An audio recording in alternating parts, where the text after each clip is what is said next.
গণভোটের রায় বাস্তবায়ন করে জুলাই সনদ অনুযায়ী সংস্কারের দাবিতে রাজপথে আন্দোলনে নেমেছে বিরোধী দল। প্রথম দফায় 7 দিনের কর্মসূচি শেষ করে নতুন করে 15 দিনের আন্দোলন কর্মসূচি ঘোষণা করেছে জামাতে ইসলামী নেতৃত্বাধীন 11 দলীয় জোট। দাবি পূরণ না হওয়া পর্যন্ত ধাপে ধাপে আন্দোলন জোরদার করা হবে বলেও হুঁশিয়ারি দিয়েছে তারা।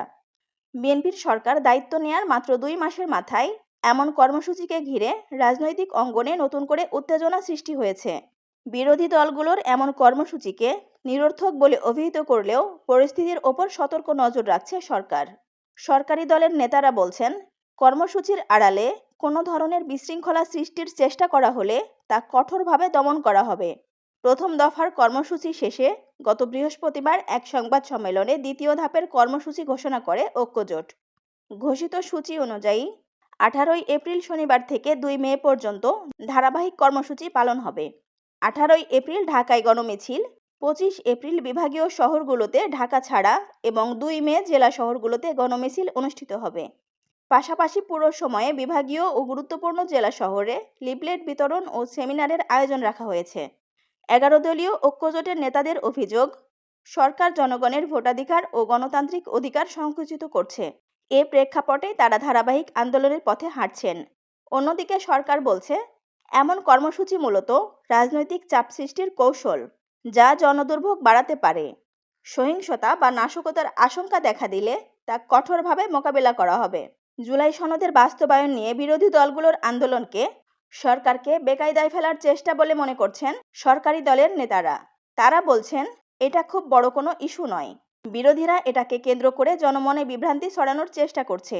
বিএনপি জুলাই সনদের বাস্তবায়ন চায় না এমন একটি ধারণাকে প্রতিষ্ঠিত করতে চাচ্ছে।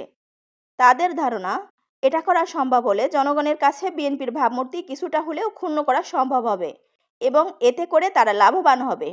তবে যে কোনো ধরনের সহিংসতা বা নাশকতার চেষ্টা জনগণকে সঙ্গে নিয়েই রাজনৈতিকভাবে মোকাবেলা করা হবে বলে পরিষ্কার জানিয়ে দিয়েছেন সরকারি দলের নেতারা। এ বিষয়ে সরকারের অবস্থান তুলে ধরে বিএনপির ভাইস চেয়ারম্যান ও দল থেকে নির্বাচিত সংসদ সদস্য মোহাম্মদ শাহজাহান গত শুক্রবার বলেন, দেশে বিরাজমান গণতান্ত্রিক পরিবেশে সবার মত প্রকাশের অধিকার রয়েছে।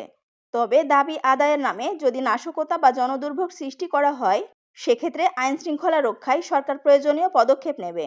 অন্যদিকে বিরোধী আন্দোলনের উদ্দেশ্য নিয়ে প্রশ্ন তুলেছেন বিএনপির যুগ্ম মহাসচিব সৈয়দ ইমরান সালেহ প্রিন্স। তিনি বলেন, নির্বাচনে পরাজয়ের পর নেতাকর্মীদের সক্রিয় রাখতেই বিরোধী দলগুলো এ কর্মসূচি দিচ্ছে। তার ভাষায়, যে ইস্যুতে আন্দোলন করা হচ্ছে সে বিষয়ে সরকার ইতিমধ্যে অবস্থান পরিষ্কার করেছে।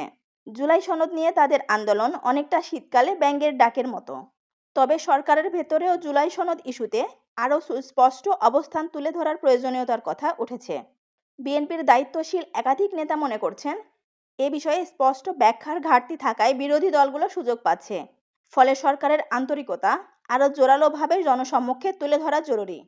এদিকে বিরোধীদের কর্মসূচির পাল্টা কৌশল হিসেবে সরকার স্থানীয় সরকার নির্বাচন আয়োজনের দিকেও এগোচ্ছে।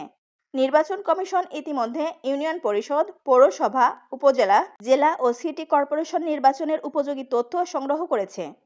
স্থানীয় সরকার, পল্লী উন্নয়ন ও সমবায় প্রতিমন্ত্রী মীর শাহে আলম জানিয়েছেন, দ্রুত সময়ের মধ্যেই এসব প্রতিষ্ঠানে সাধারণ প্রতীকে নির্বাচন আয়োজনের পরিকল্পনা রয়েছে।